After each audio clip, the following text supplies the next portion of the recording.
Hello students, here we are going for chapter 6 of macroeconomics, and that is banking.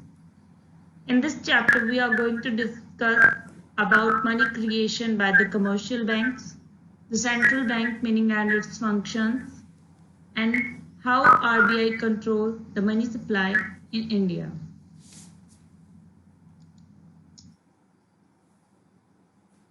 Topic जो हम इस chapter में पढ़ने वाले हैं that is process of money creation by the commercial bank. Means commercial banks money किस तरीके से क्रिएट करते हैं उसकी प्रोसेस। तो इसके अंदर हम कुछ ऑब्जर्वेशंस देखेंगे जो ऑब्जर्वेशंस के एक्सप्लेन करती हैं कि कमर्शियल बैंक किस तरीके से मनी को क्रिएट करते हैं। जिसमें फर्स्ट पॉइंट आता है bank receive cash deposits from the people, these are called primary deposit. Means bank लोगों से कैश डिपॉजिट्स रिसीव करते हैं, कैश डिपॉजिट्स लेते हैं और इन कैश डिपॉजिट्स को प्राइमरी डिपॉजिट्स के नाम से जानते हैं। तो क्वेश्चन पुट अप हो सकता है, what do you mean by primary deposits? So banks receive cash deposit from the people, these are primary deposit. Then second thing is banks lend money many times more than their cash reserve. Means जो bank के पास cash reserve होता है, जैसे कि मैंने आपको पहले भी बताया कि जो हमारा आरबीआई है वो भी जब पैसे को सप्लाई करता है तो cash minimum cash reserve system के बेस पे करता है। वैसे ही जो कमर्शियल बैंक्स होते हैं उनके पास कैश रिजर्व कुछ अमाउंट होता है, उस अमाउंट के बहुत ज्यादा गुना मैनी टाइम ज्यादा वो पैसा लेंड करती है लोगों को। जो बैंक्स होते हैं वो उससे कहीं ज्यादा गुना पैसा लोगों को देते हैं, बिकॉज उनके पास करेंसी डिपॉजिट्स के मीडियम से उनके पास में होते हैं। तो वो डिपॉजिट्स वो यूज करते हैं या फिर वो जो पैसा रिसीव होता है उस पैसे को बैंक्स लेंड करने के लिए यूज करता है। Third is money is lent by the commercial banks in the form of credit entries. These are known as secondary deposit. अब क्वेश्चन आ सकता है कि what is secondary deposit? Secondary deposits क्या है? तो सेकेंडरी डिपॉजिट्स वो मनी है जो कमर्शियल बैंक्स क्रेडिट एंट्रीज के रूप में लेंड करता है। क्रेडिट एंट्रीज के रूप में लेंड करता है, वो पैसा सेकेंडरी डिपॉजिट्स में होता है। और कैश डिपॉजिट्स जो लोगों से लेता है उसको प्राइमरी डिपॉजिट्स के नाम से जानते हैं।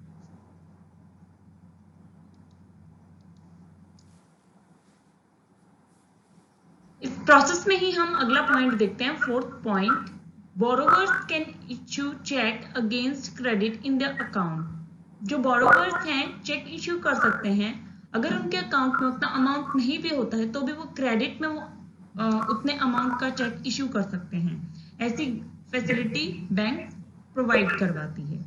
Next, demand deposits is equal to primary deposits plus secondary deposits. Primary deposit means cash deposit and secondary deposits means that money which is lent in the form of credit or we can say credit entries. तो credit entries तो हो गई secondary deposits और cash entries हो गई primary deposits। इन दोनों को अगर हम combine करेंगे तो हमारा बनता है demand deposits DD। Next point आता है total demand deposits with the bank are many more times than cash reserves of the commercial bank. Commercial banks का जो कैश रिजर्व्स होता है उससे कहीं ज्यादा गुना मेनी टाइम बैंक के पास टोटल डिमांड डिपॉजिट्स होता है।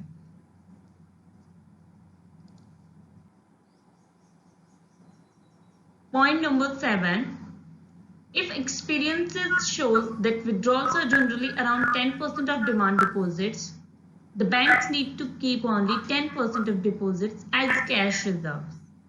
अगर एक्सपीरियंस ये बताता है कि जो कमर्शियल बैंक है उसमें विड्रॉल्स 10% डिमांड डिपॉजिट के 10% ही विड्रॉ होते हैं, तो बैंक्स को सिर्फ कैश रिजर्व के तौर पे 10% या 10% ही डिपॉजिट्स रखने होते हैं।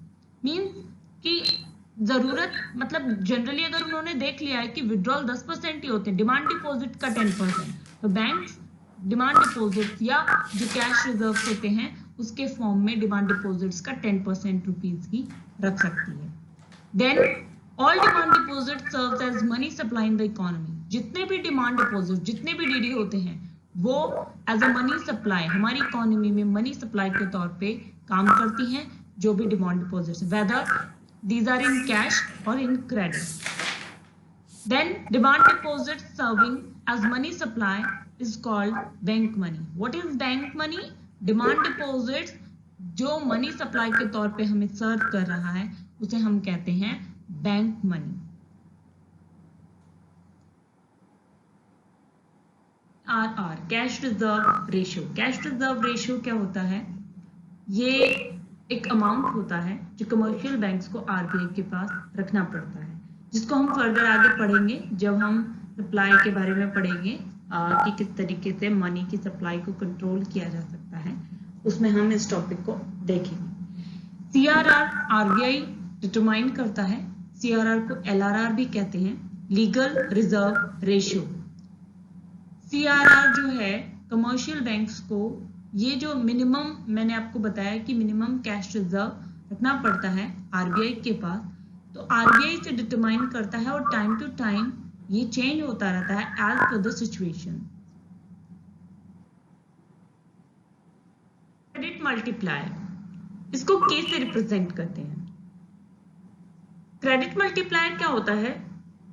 जो कमर्शियल बैंक्स आरबीआई के पास अपना कैश रिजर्व्स रखते हैं, उस कैश रिजर्व्स के पर यूनिट से जो क्रेडिट क्रिएट किया जा सकता है उसको कहते हैं क्रेडिट मल्टीप्लायर। कि कितने नंबर ऑफ टाइम मनी को क्रिएट किया जा सकता है, क्रेडिट को क्रिएट किया जा सकता है from per unit of cash reserve. इसको हम के से रिप्रेजेंट करते हैं और इसका फॉर्मूला होता है 1 divided by CRR, cash reserve ratio.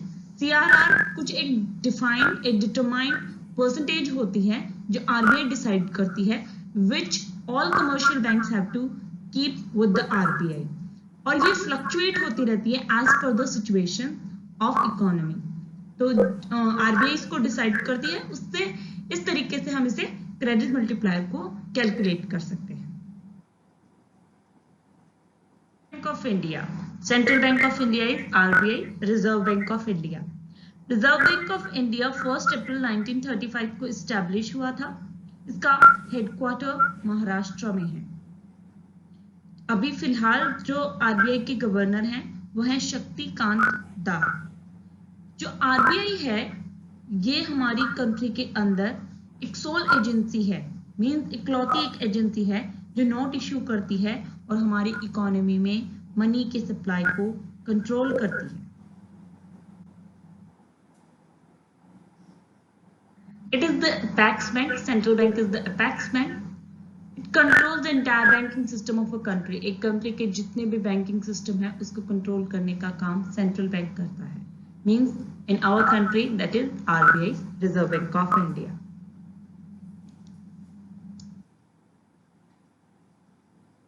Of central bank, according to Bank of International Settlement, a central bank is the bank in any country to which has been entrusted the duty of regulating the volume of currency and credit in that country.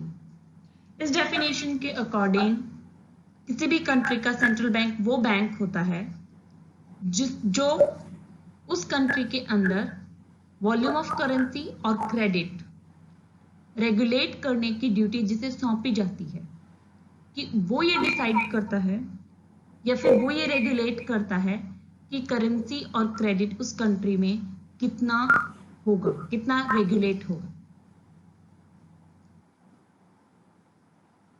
Between the central bank and a commercial bank. अब हम discuss करेंगे कि central bank और commercial bank में क्या main differences हैं। First is it controls and regulates the entire banking system of a country. Central bank जो किसी भी कंट्री के जो सेंट्रल बैंक होता है वो उस कंट्री का जो बैंकिंग सिस्टम है उसे कंट्रोल और रेगुलेट करने का काम करता है। कमर्शियल बैंक्स जो होते हैं वो टोटली डायरेक्टली कंट्रोल में काम करते हैं under the supervision of central bank. Second point of difference is central bank doesn't deal directly with the public. Central bank कभी भी पब्लिक से डायरेक्टली डील नहीं करते। कमर्शियल बैंक पब्लिक से डायरेक्टली डील करते हैं, क्योंकि हमें अगर बैंक में डिपॉजिट्स करवाने होते हैं, विड्रॉल्स कराने होते हैं, तो हम कमर्शियल बैंक्स का सहारा लेते हैं, कमर्शियल बैंक्स में जाते हैं, ना कि सेंट्रल बैंक में जाते हैं। Third is issues currency and control the supply of money in the market. Central bank currency issue करने का काम करते हैं और मार्केट के अंदर मनी की सप्लाई को कंट्रोल करने का काम। कमर्शियल बैंक करेंसी इशू नहीं करते, बट मनी क्रिएट करने का काम करता है through creating DD, demand deposit, means primary deposits and secondary deposits के थ्रू मनी सप्लाई को एड ऑन करते हैं, मनी को क्रिएट करते हैं। Next, act as state owned institution. Central banks जो हैं वो स्टेट ओन्ड इंस्टीट्यूशन के तरीके से काम करते हैं कि जो हमारा स्टेट है वो उसका ऑनर होता है। बट कमर्शियल बैंक्स जो होते हैं वो state and privately owned institutions होते हैं। प्राइवेट भी हो सकते हैं कमर्शियल बैंक और स्टेट ओन्ड भी हो सकते हैं, मींस गवर्नमेंट ओन्ड भी हो सकते हैं। Fifth point of difference, central bank act as the custodian of foreign exchange of the country. हमारी कंट्री के जो फॉरेन एक्सचेंज होते हैं उसकी कस्टडी सेंट्रल बैंक के पास होती है। फॉरेन एक्सचेंज रखने का काम करता है central bank. Commercial banks performs foreign exchange business only on the approval of the central bank. Foreign exchange का बिजनेस कमर्शियल बैंक कर सकते हैं, बट इफ उनके पास सेंट्रल बैंक का अप्रूवल है तो ही। Next point is, central bank acts as the banker to the government. Central bank government के बैंकर के रूप में काम करता है और कमर्शियल बैंक आरबीआई के एजेंट्स के रूप में काम करता है। ये तो हो गए इसके डिफरेंस के points. Functions of central bank, mainly central bank के फंक्शंस को दो टाइप्स में क्लासिफाई किया है, traditional functions and non traditional function. Traditional functions को फर्दर दो फंक्शंस में डिस्क्राइब किया है, primary functions and secondary function. Common functions of central bank. Central bank के कुछ कॉमन फंक्शंस होते हैं वो अब हम पढ़ने वाले हैं। तो यहाँ पे 7 फंक्शंस मेनली इसमें बता रखे हैं। First is regulator of currency, second banker, agent and adviser to the government, third custodian of cash reserve of commercial banks, fourth custodian and management of foreign exchange reserves, fifth lender of the last resort, sixth clearing house function and 7 controller of credit। अब इन सारे functions को हम separately discuss करेंगे। First common function होता है central bank का regulator of currency. The issue of paper money is the most important function of central bank. सबसे main या most important function central bank का होता है पेपर मनी को इश्यू करना। सेंट्रल बैंक क्रेडिट और करेंसी को रेगुलेट करता है कंट्री की इकोनॉमिक सिचुएशन के अकॉर्डिंग। सेकेंड फंक्शन आता है banker, agent and adviser to the government. Central bank banker के रूप में भी काम करता है, एजेंट के रूप में भी काम करता है, एडवाइजर के रूप में भी काम करता है। As a banker, it keeps the deposit of central and state government and makes payment on behalf of government. As a banker, central bank government के अकाउंट्स को मैनेज करने का काम करता है। जो सेंट्रल और स्टेट गवर्नमेंट्स के डिपॉजिट्स होते हैं वो रखता है और गवर्नमेंट के बिहाफ पे पेमेंट्स करने का काम करता है। As a fiscal agent, fiscal agent के तौर पे जो सेंट्रल बैंक होता है वो सिक्योरिटीज बाय और सेल करने का काम करता है on the behalf of government. Government के बिहाफ पे सिक्योरिटीज खरीदना और बेचना। सेकेंड थिंग, जो स्टेट गवर्नमेंट है या लोकल बॉडीज हैं उनको लोन और एडवांसेस जारी करने का काम करता है। और थर्ड थिंग, जो पब्लिक डेब्ट होते हैं, इंटायर पब्लिक डेब्ट होते हैं, उनको मैनेज करने का काम करता है on behalf of government. Next आता है as an adviser. Central bank useful advises government को देता है जो इंपॉर्टेंट डिसीजंस लेने होते हैं on monetary and economic problems like devaluation, foreign exchange policy या बजटरी पॉलिसी। इनके मामले में जो इंपॉर्टेंट डिसीजंस लेने होते हैं related to economy, related to monetary, वो सारे डिसीजंस लेने में एडवाइजेस प्रोवाइड करता है। Custodian of cash reserves of commercial bank. Commercial banks के कैश रिजर्व्स की कस्टडी आरबीआई के पास होती है।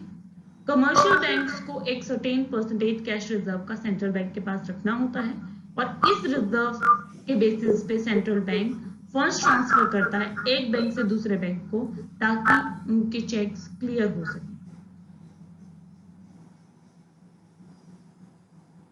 Custodian and management of foreign exchange reserves, means जो फॉरेन एक्सचेंज रिजर्व्स हैं उनको रखता है, उनकी कस्टडी रहती है आरबीआई के पास और उनका मैनेजमेंट का काम करता है। जो सेंट्रल बैंक है वो फॉरेन एक्सचेंज रिजर्व्स रखता है, उनको मैनेज करता है। जो फॉरेन एक्सचेंज है, एक्सचेंज रेट है, उसको फिक्स करने का काम करता है कि as comparative to foreign currency domestic currency का एक्सचेंज रेट क्या होगा, ये भी आरबीआई ही फिक्स करता है कि हमारी करेंसी की एक्सचेंज रेट क्या होगी in terms of foreign currency. Is lender of the last resort.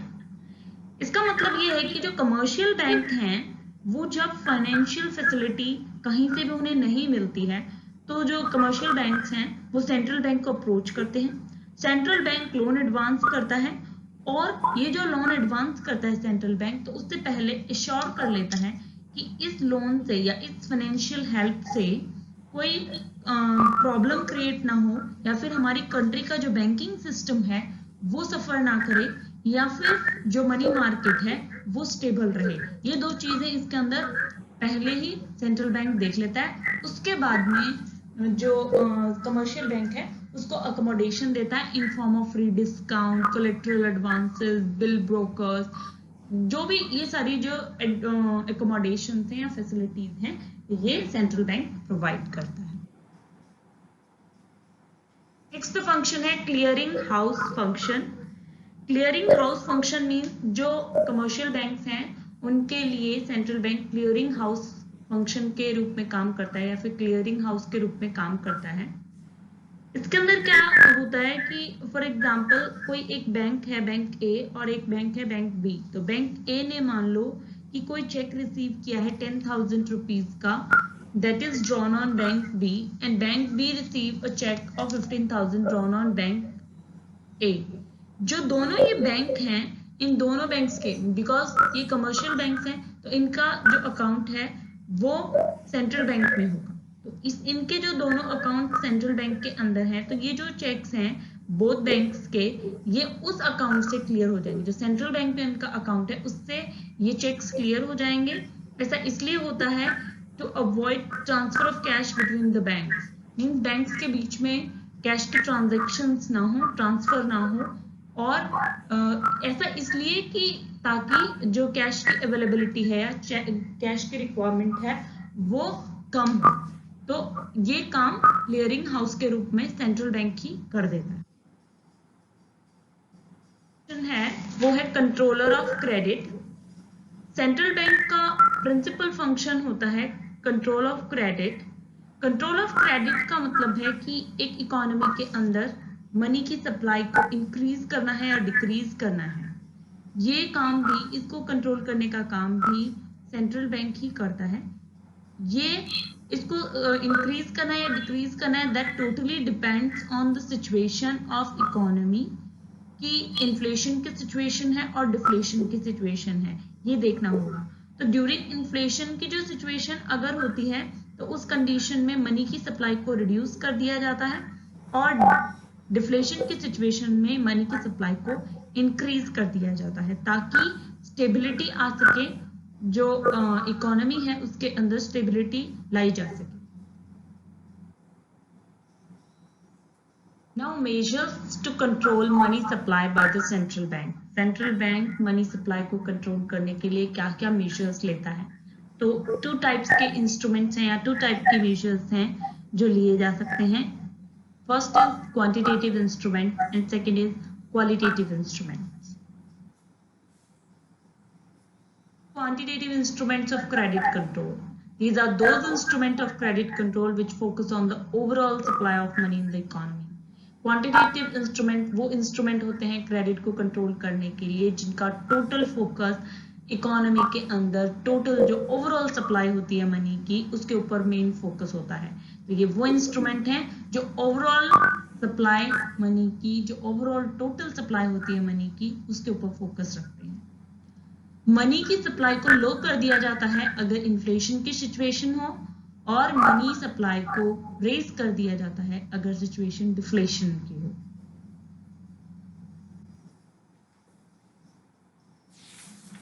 Quantitative instrument, ये कुछ क्वांटिटेटिव इंस्ट्रूमेंट्स हैं जो गवर्नमेंट यूज करती है to control the supply of credit.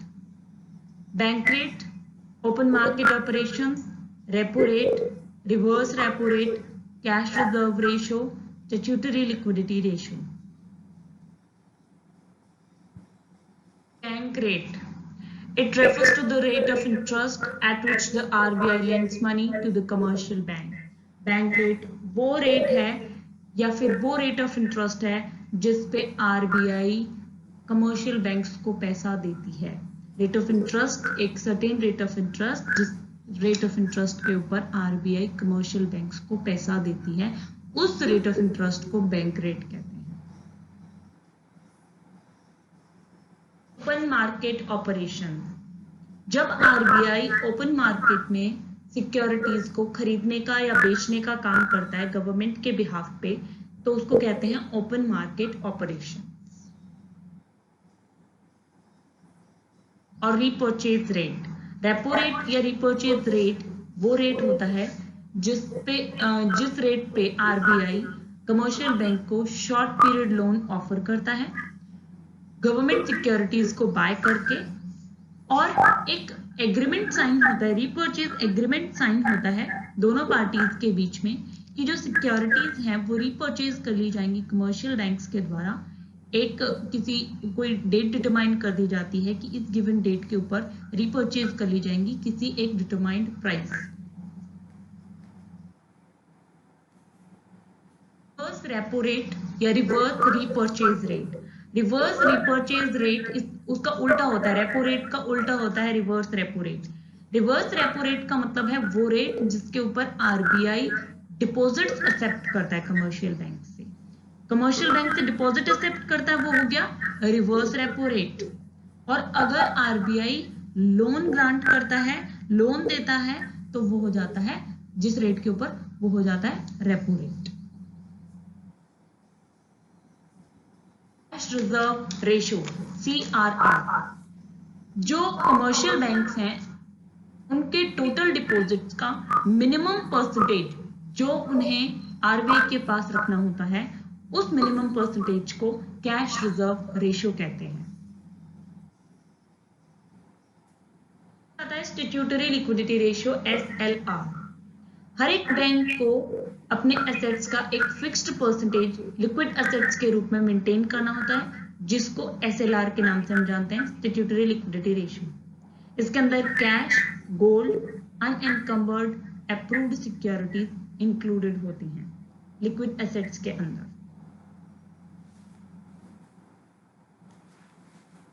Instruments of credit control, qualitative instruments of credit control वो instrument होते हैं जिनका फोकस इकोनॉमी के कुछ सिलेक्ट सेक्टर्स के ऊपर होता है।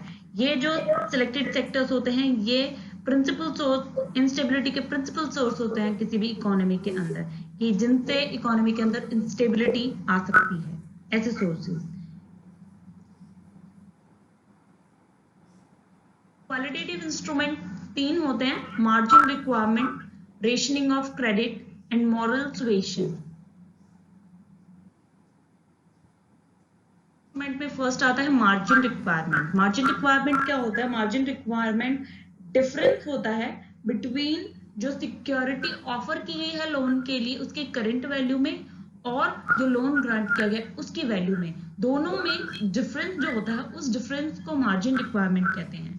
फॉर एग्जाम्पल, एक पर्सन है, उसने अपने हाउस को मॉर्गेज किया है बैंक के पास जो कि 1 करोड़ रुपीस का है।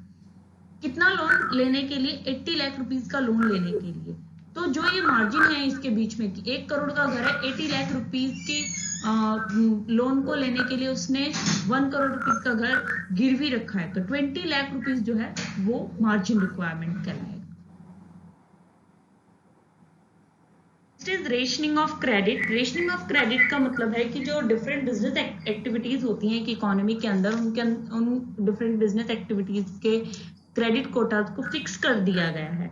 ऐसा इसलिए किया गया है ताकि जो पर्टिकुलरली जो स्पेक्युलेटिव एक्टिविटीज होती है इकोनॉमी में उनके ऊपर रोक लगाई जा सके। तो आरबीआई फिक्स करती है credit quota different business activities के लिए, और जो कमर्शियल बैंक्स हैं वो इस कोटा लिमिट को एक्सीड नहीं कर सकते। जब लोन ग्रांट किया जाता है डिफरेंट बिजनेस एक्टिविटीज को, तो इस कोटा लिमिट को ध्यान में रखते हुए लोन ग्रांट किया जाता है। इंस्ट्रूमेंट आता है वो है moral suasion. What is moral suasion? ये इसका मतलब होता है कि आरबीआई एडवाइस करता है कमर्शियल बैंक को जो उसके डायरेक्शन है उनको फॉलो करने के लिए। आरबीआई की डायरेक्शन कमर्शियल बैंक फॉलो करे, उनको time to time RBI advice करता रहता है कि क्या किया जाना चाहिए, क्या नहीं किया जाना चाहिए। वो एडवाइजेस दिए जाते हैं लोन्स को रिस्ट्रिक्ट करने के लिए। जब अगर सिचुएशन इन्फ्लेशन की हो तो लोन को रिस्ट्रिक्ट करना है कि लोन कम से कम देने हैं, और अगर डिफ्लेशन की सिचुएशन है तो लोन ज्यादा से ज्यादा लेंड करने हैं, लिबरल हो जाना है पब्लिक से। तो ये सारी एडवाइसेस आरबीआई देता है कमर्शियल बैंक्स को। तो ये चैप्टर हो गया हमारा फिनिश। यहाँ पे चैप्टर नंबर 6 बैंकिंग। इसके अंदर मैंने जो इसके कॉन्सेप्ट है उनको क्लियरली आपको बताया है। सारे कॉन्सेप्ट्स को मैंने आपको डिटेल में डिस्क्राइब किया है यहाँ पे। तो नेक्स्ट वीडियो में हम नेक्स्ट चैप्टर देखेंगे। अगर आपको ये वीडियो सच में बहुत पसंद आई तो please like and subscribe my channel.